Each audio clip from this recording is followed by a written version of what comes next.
Hey guys, this is John Watts. I'm a consumer protection lawyer, and I happened to see this other article. We've done two previous videos on this, but these are articles from ERC, which is kind of a famous or maybe an infamous debt collector, I think out of Jacksonville, if I remember right.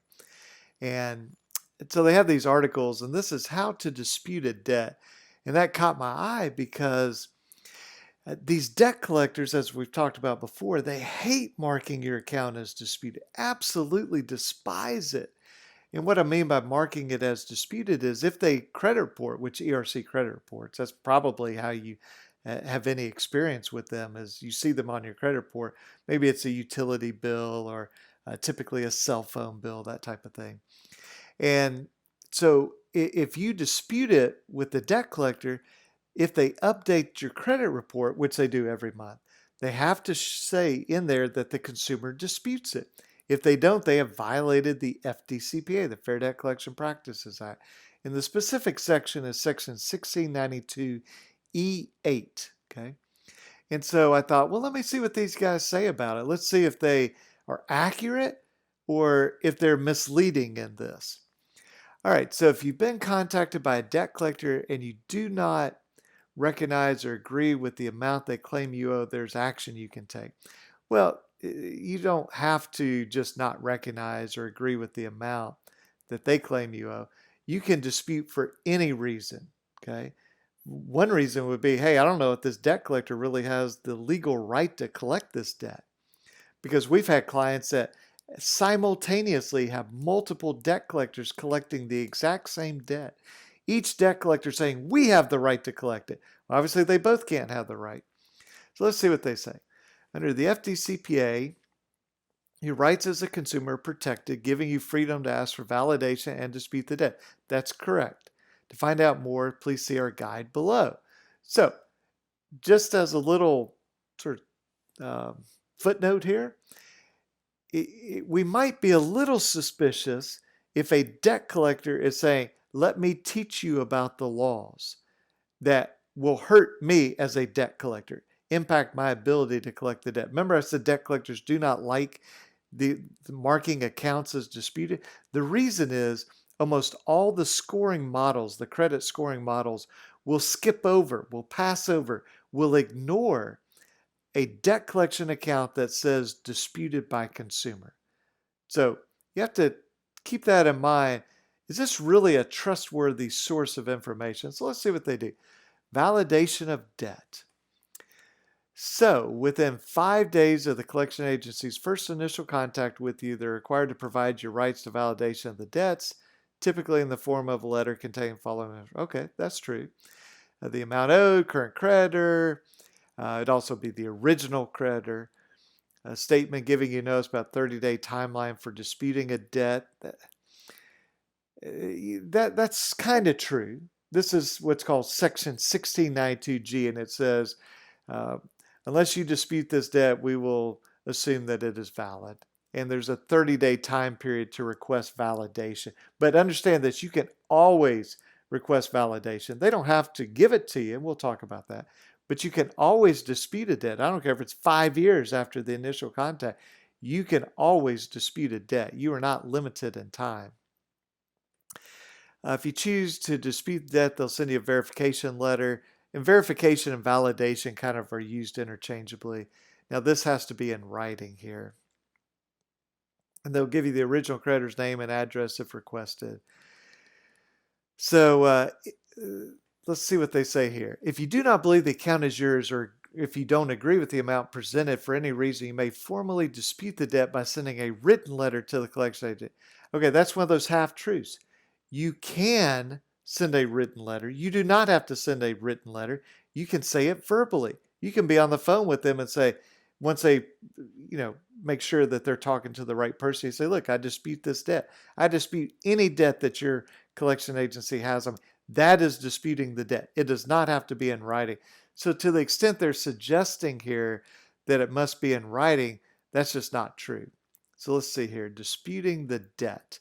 Okay, to dispute the debt, okay, here it is. You must send a written letter. Absolutely false. Complete fabrication. This is absolutely misstating the law. And they know they're lying. Okay, this is this is not something that's kind of like this is new. This has been around forever. Okay, they absolutely know this is untrue. You must send a written letter of dispute to the collector. No, you can tell them over the phone. As soon as they receive your letter, collection agency is required to cease all collection efforts until they provide you verification of that. So this is the problem where either they truly are confused, which I find it hard to believe because they have a whole compliance department, probably in-house lawyers, or they're just mixing things together here. So let me explain. We're talking about 1692G. That's the law, okay, for what we're talking about here, validation, verification. If you send a letter within the 30-day period after you receive their validation notice under 1692G, then yes, the debt collector has to stop all collection until it provides you a verification of the debt in writing. Now, there's no time limit for them. They could take 5 days or 5 months or 5 years. They just can't collect until they do that. Their other option is just to do nothing. And their other option is to just get rid of the debt and send it to somebody else, okay? But it does not have to be in writing to dispute the debt. These are two different things. You can dispute the debt and you also have this validation or verification. And then they say here, well, actually, let's finish this. If they cannot produce this information, they can no longer legally attempt to collect the debt. Okay, that's true. No, if your request is sent within the initial 30-day period, debt collectors no longer required to provide valid. That's true, but I'll tell you this. If you send a letter and say, look, I dispute this debt, I dispute any debt that you claim to have on me, I want you to send me proof in writing.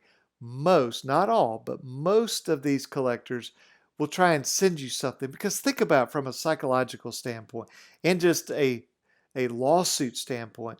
Let's say they're collecting a debt and you maybe never get that initial letter, okay? Because these guys are very quick to point out, well, all we have to do is send you the letter, the 1692G letter. You don't have to actually get it.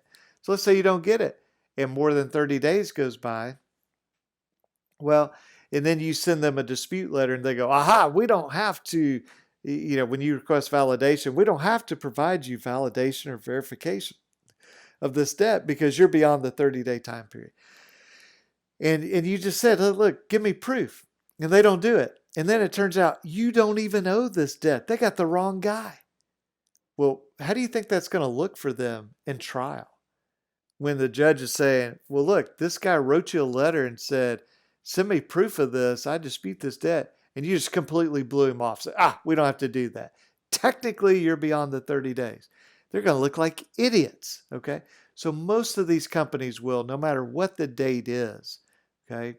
Now, they don't have to, but I'm just telling you, at least the smart companies will say, if a consumer takes the time to send us a certified mail letter, and look, don't send them anything else because they'll just throw it away. They send a certified mail letter, we better take that seriously. Let's see what they say here. Letter of dispute. All right, your letters should be straightforward and concise. Okay, I agree with straightforward. Concise just means short. It needs to be as long as it needs to be and no longer. That might be a paragraph. It might be 5 pages. Make it as long as it needs to be. Make it clear that you're seeking to dispute a debt. I agree. And my suggestion to people for many years has been, you say, I dispute owing your company any debt because they may have more debts that you know about. And if you try and write the account number, what if you write the account number down wrong? They go, aha, we don't have a debt that's 1, 2, 4, 5. Okay, we have one that's 1, 2, 3, 4, 5. And you wrote 1, 2, 4, 5. Well, if you say any debt, that means any debt they have. Okay, let's see what else. And provide your reasoning why. Well, you certainly can explain why you're disputing. You do not have to. Okay, you can just say, I dispute this debt. They go, you have to tell me why. No, actually, I don't. I'm just telling you I dispute the debt. Because disputing the debt triggers their obligation under Section 1692E8 to mark your account as disputed on your credit report, which they hate to do. Absolutely hate doing it. So let's see. Any information that can help support your claim should be included. Okay, yeah, you can do that. As an added measure, sending your letter certified mail will give you the ability to prove the agency received your notice. Yes, absolutely. Maybe the one thing I agree with the ERCI. Send it by certified mail. If you send it in regular letter, regular mail, they're just going to toss it in the garbage. And now they would go crazy, go, oh, we would never do that. Well, here's the problem. How can you prove it? You can prove you mailed it, and they go, we never got it. You have no proof. So certified mail. If it's important enough to send a letter, it's important enough to send it by certified mail. All right, let's see here. Disputes with ERC. So they say we're an ACA, that's what, American Collection Association or something like that. International Accredited Collection Agency, works with clients in telecommunications. So that's going to primarily be cell phone bills, okay? Or maybe a, like they say you didn't return the router box for internet or cable. Utilities, banking, cable, finance industries. If you've been contacted by us about a debt you do not recognize, you may submit a letter of dispute through our online contact form. Well, we need to check that out and see if they're saying that that counts as writing. And then we're also available to answer questions. Now remember, if you want validation of the debt, you have to submit that in writing. Let's see what happens if we click on contact form here. So if you received a call, you're in the right place. Please complete your request this page. Request type. Why are you calling? Stop calling me. I have an attorney. I have a dispute. Requesting validation. Okay, so they're at least suggesting that you can request validation through here. ERC is a debt collection agency, attempt to collect a debt. So this is what's sometimes called the mini Miranda. It comes from primarily from section 1692E11 is where they have to do that. So then you would submit something. So anyway, that's this article. We'll go back here to what we're looking at. Let me just show you a couple of these sections here. So 1692E8. And this Cornell website is very good. They have the case law. So 15 USC code section 1692, that's the FDCPA. And you can kind of see it up here, subchapter 5. That's 1692. And then we have all these different sections. Let me just show these to you. So congressional, and we have videos on every single one of these. And we'll put those in the either in this video or a description or a comment. But if we come down here to false or misleading representations. So a debt collector may not use any false, deceptive, misleading representation or means with collection of any debt. Without limiting the general application, here are just some examples. Let's come down here to, well, I said E11, failure to disclose in the initial written communication, and if the initial communication is oral, that they are attempting to collect a debt, any information will be used. Okay, and then there's a follow-up one that applies. But let's look at E8. If I can get this highlighted here and try to make this a little bit bigger here. Hopefully you can see this. So communicating or threatening to communicate to any person credit information, so that would be to the credit bureaus, for example, which is known or which should be known to be false. Here's the key right here.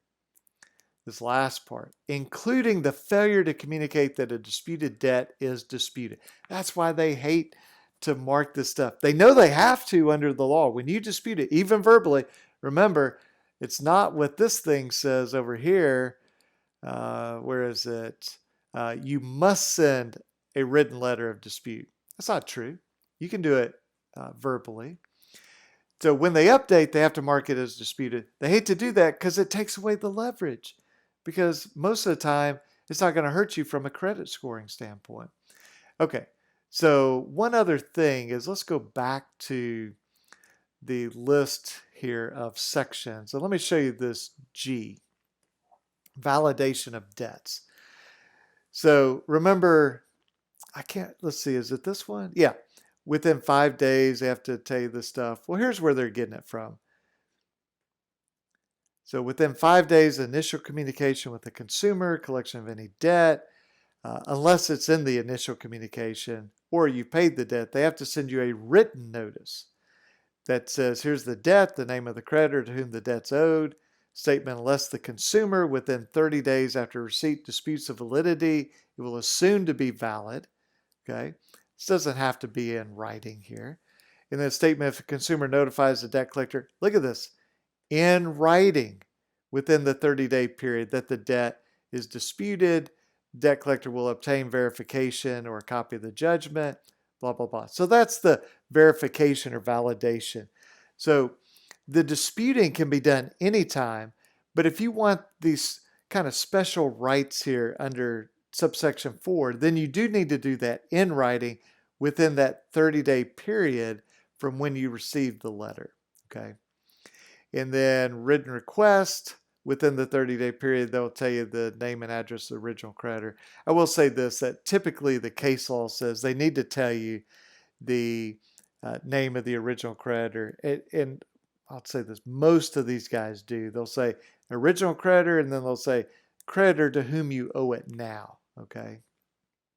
And so then it talks about disputed debts and some other things. And this is important because a lot of times they'll try to mislead you on this. The failure to dispute the validity of debt under this section may not be construed by any court as an admission of liability.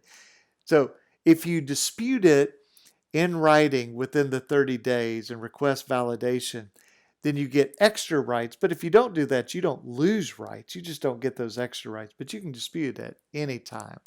So I hope that that's helpful to you. And, you know, if you see any of these others that catch your eye, and I may see some on here that I may do some more of these. But anyway, just let me know what you think about these. Let me know your comments, and I'll catch you guys later. Okay, have a good one. Bye-bye.